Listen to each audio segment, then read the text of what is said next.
পশ্চিমা বিশ্বের অন্যতম ধনী রাষ্ট্র আয়ারল্যান্ড আজ বুধবার দেশটির স্বাধীন রাষ্ট্র হিসেবে ফিলিস্তিনকে স্বীকৃতি দেবে বলে সংশ্লিষ্ট সূত্র জানিয়েছে।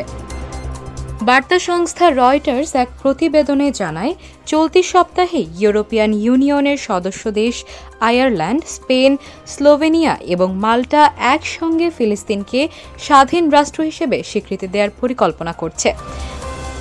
দ্বিরাষ্ট্র গঠনের মধ্য দিয়ে ইসরায়েল ও ফিলিস্তিনের দীর্ঘমেয়াদী সংঘাত সমাধান হবে বলে আশা করছে এ দেশগুলো। 7 মাসেরও বেশি সময় ধরে ফিলিস্তিনের স্বাধীনতাকামী গোষ্ঠী হামাসকে নির্মূলের লক্ষ্যে গাজায় অনবরত আগ্রাসন চালাচ্ছে ইসরায়েল। গাজার স্বাস্থ্য মন্ত্রণালয় জানায়, এ হামলায় এখন পর্যন্ত 35,500 বেসামরিক ফিলিস্তিনি নিহত হয়েছেন। এ পরিস্থিতিতে গাজায় নৃশংসতা বন্ধ করতে দ্রুত যুদ্ধবিরতি এবং দীর্ঘমেয়াদী এ সংঘাত সমাধানের দাবিতে আন্দোলন করছে বিশ্ববাসী। আইরিশ সরকার এক বিবৃতিতে জানায়, দ্বিরাষ্ট্রীয় স্বীকৃতি দুদেশের মধ্যে শান্তি বয়ে আনতে পারে।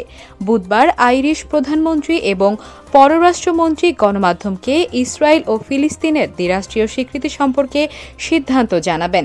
এদিকে মঙ্গলবার ইসরায়েলের পররাষ্ট্র মন্ত্রণালয় সামাজিক যোগাযোগ মাধ্যম এক্স পোস্টে পশ্চিমা বিশ্বের এমন পরিকল্পনাকে উদ্দেশ্য করে বলেন, ইসরায়েল ও ফিলিস্তিনের মধ্যে দ্বিরাষ্ট্রীয় স্বীকৃতি দুদেশের মধ্যে শান্তির পরিবর্তে সন্ত্রাসবাদ এবং সংঘাত আরও বাড়াবে।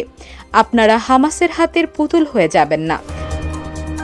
পশ্চিমা দেশগুলো বরাবরই ইসরায়েলের পক্ষপাতিত্ব করে আসছে, তবে এবার বিশ্ববাসীর তোপের মুখে পড়ে তারা সিদ্ধান্ত বদলানোর পরিকল্পনা করছে বলে ধারণা করা হচ্ছে।